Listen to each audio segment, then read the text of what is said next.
going on, everybody? AJ here with Poppin' MX, and welcome back to another episode of In the Pits. Now, this one isn't really meant to be me telling you what to think. I actually want to hear from you guys genuinely, because there have been a lot of things that have happened around Florida motocross lately, and I think we got to really ask ourselves a question. You know, are we finally starting to see this thing turn around? I don't know. That's my biggest question. You know, is Florida motocross actually making a comeback? Because if you'd asked me that question a year or two ago, I probably would have laughed, to be honest.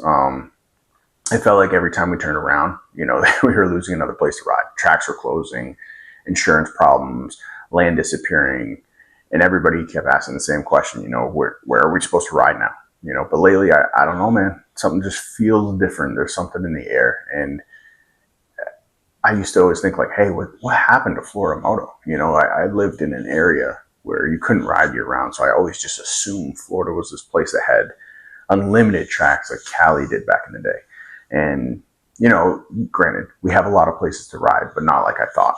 So if you've been riding in Florida for the last little while, or at least the last couple of years, you know exactly what I'm talking about. You know, there was a stretch where the conversation surrounding tracks wasn't even about a new place to ride. It was what place can we ride at? You know, who's closing next? Because when you lose tracks, you don't just lose the dirt. You know, you lose the communities. You lose the places for these kids to ride and learn, and then you lose places for weekend warriors like myself. You know, to go out and think we're faster than we actually are. But eventually, you know, that turns into people having to drive several hours to get to a track. You know, and what does that look like? You know, they start riding less. Maybe they quit. Maybe they stop altogether. You know, so let me ask you guys. Do you think that Florida losing so many locations over the years has actually hurt the motocross participation here?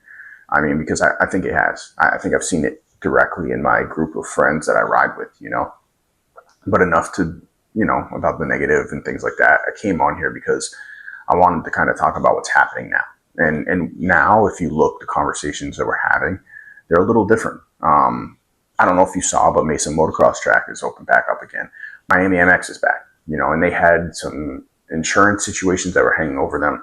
And now, you know, they've reopened their gates and they're allowing riders back in. So Brooksville MX, you know, it's another track that opened. It was always open, but now it's open for big bikes. You know, they opened that up a couple months ago, and they have specific days throughout the week they're open as well for long hours. So I don't think any of those things by themselves mean that Florida motocross is suddenly saved.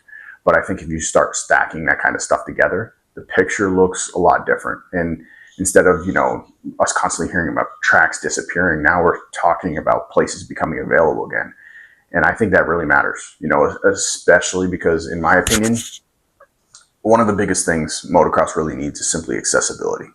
How far are you willing to go to get to a good practice track? I mean, an hour and a half, 2 hours, 3 hours? Are you the kind of person that will drive across the whole state just to go ride? I mean, I used to be, you know, but life changed and it made that a lot harder. So I couldn't just drive 3 hours, ride all day, drive 3 hours back. You know, I got life, you know, I got a little kid at home. I got a wife. I got all kinds of other things. I got work demands. I got just things I need to get done, where a 12-hour day just doesn't really fit in the mix on a weekend. So, but I'm curious, you know, drop it in the comments. I'd really love to know how far are you willing to drive for a good track, you know, and again, circumstances are different, but I'd love to hear it. So if you do follow, though, what sparked this entire episode was the post a couple days ago from Spyder. Spyder MX 2.0 made an announcement, and they said, hey, you know, we've had some issues here, certain things that we didn't jive with, and it made it difficult for us to operate the business the way that we want, essentially, in a nutshell. But the positive side of that was, and honestly, the most interesting to me, is that Jack from Tampa MX, if you guys are familiar with Florida motocross, he had an amazing track in Tampa, right in Tampa, the heart of it, that we all loved. He's an amazing track builder, great guy, great father, just all around good person, and he contributes so much to this motocross community. But the announcement was that he's going to be taking over the facility. All right, guys, this one came up on me pretty fast, and I'm excited about it. I know a lot of us are going to be excited about it, but give you a look at where I'm at. It's coming back. It's coming back. We're out here, Bushnell Motorsports Park, weed whacking, bush hogging. Got a lot of renovations to do. All the rain and just summer weeds. But if you know me, you know I'm gonna give you my best and put my all into this. So we're gonna do some track changes and get it back going. So start date will be to be announced soon. I'm gonna just here with the weather this time of year, with the rain, I don't want to put an exact start date on it. You follow him at all, and you've seen he's been going crazy. He's been weed whacking the fence line and getting everything prepared. And we all know, if anybody knows Jack, they know that this place, he is not gonna cut corners anywhere. But what really caught my attention was it wasn't just about Spyder. It was the message that was behind it. And Jack basically he made it very clear. He's like, hey, look, Spyder is just the beginning. You know, this is the beginning of what I want to do for Fastraxx, but you know, that's what really made it really interesting to me, because there's a huge difference between saying, hey, you know, I want to operate a motocross track, and then somebody saying, hey, you know what, I want to invest in the motocross, specifically for us, invest in Florida motocross. I think those are two completely different mindsets. And, you know, if there's people that are out there and they're willing to start investing long-term in places for us to ride, that's how we start rebuilding this community. You know, that's kind of leads me into my other question. You know, what does Florida motocross need more of right now? You know, do we need more tracks? Do we need better tracks? Do you want more races? You know, or do you just simply need somebody or people who are willing to invest in keeping this sport alive? You know, because I think that's an argument all in itself, and there is an argument for each one of those. So, but the other cool part that came out about that post was, you know, the Courey family, amazing family, announced like, hey, you know what, just because we're no longer going to be doing the Spyder thing, we are not stepping away from motocross altogether. So they've given us some glimpses of a place called Venom. I think that's, like I said, I think that's the other cool part about the situation, because they're not stepping away completely. They're actually working on their own private facility.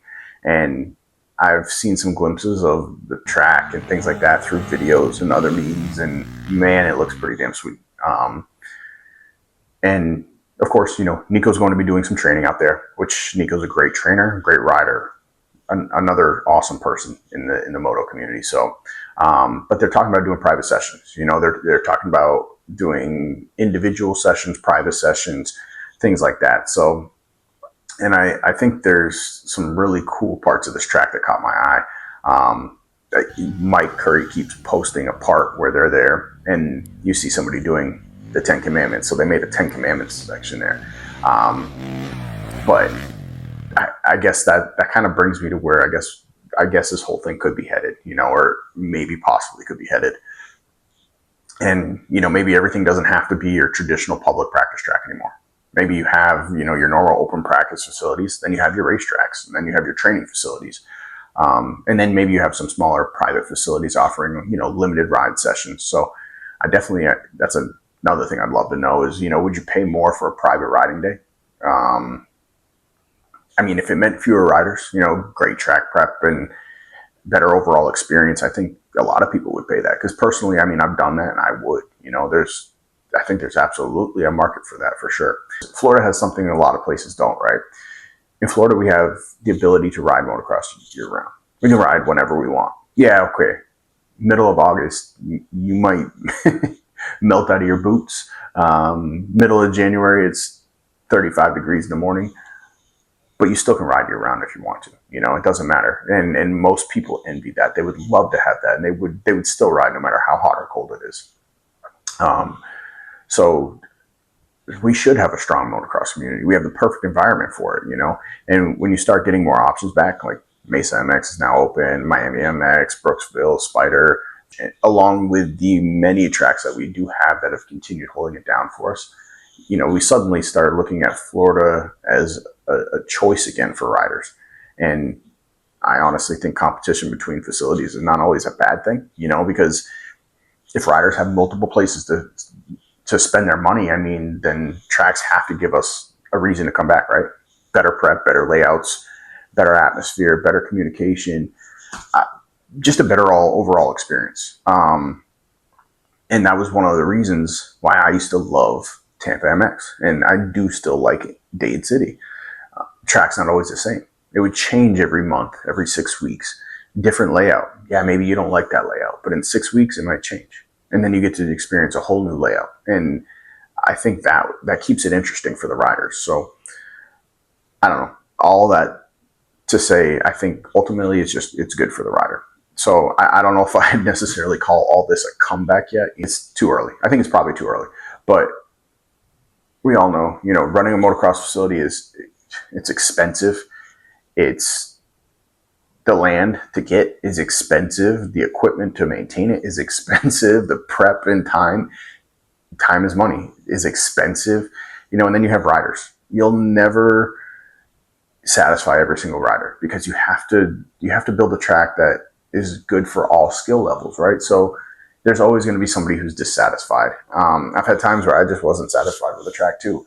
My skill level isn't as good as others. So, you might be like somebody who might love that track. For me personally, I might be like, man, this is really hard for me. And I don't enjoy it as much because I do it so infrequently.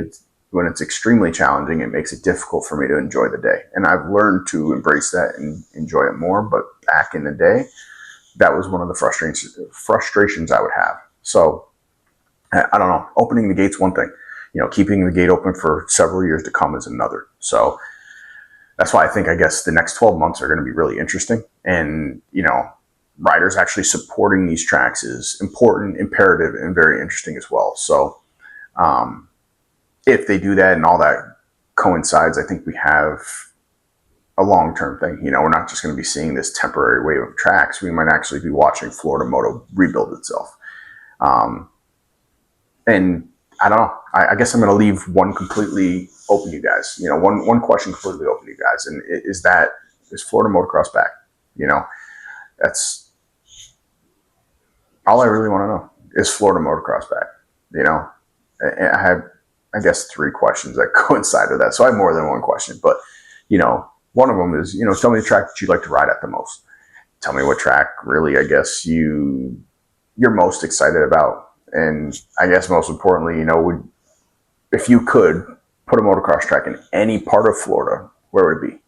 Would it be Tampa, Orlando, South Florida, North Florida, somewhere else? I don't know. I mean, selfishly, I know where I would put it, but drop it in the comments. I'm curious, want to know, because I think this could turn into something pretty interesting and the conversation can get pretty good. So, and regardless of whether we call it a comeback or not, I mean, I'm just happy that the conversation for once that we're talking about is more places to ride instead of fewer. So, hopefully the next 12 months are great. And 12 months from now, I'm sitting here and I'm saying, hey, you remember that conversation we were having? Well, here we are, and the question isn't, is Florida Motocross making a comeback? It's, hey, how big can Florida Motocross get? So I'm AJ with Poppin' MX, and this is In the Pits. And as always, we do it for the love of moto. Tune in. Until next time. See you later.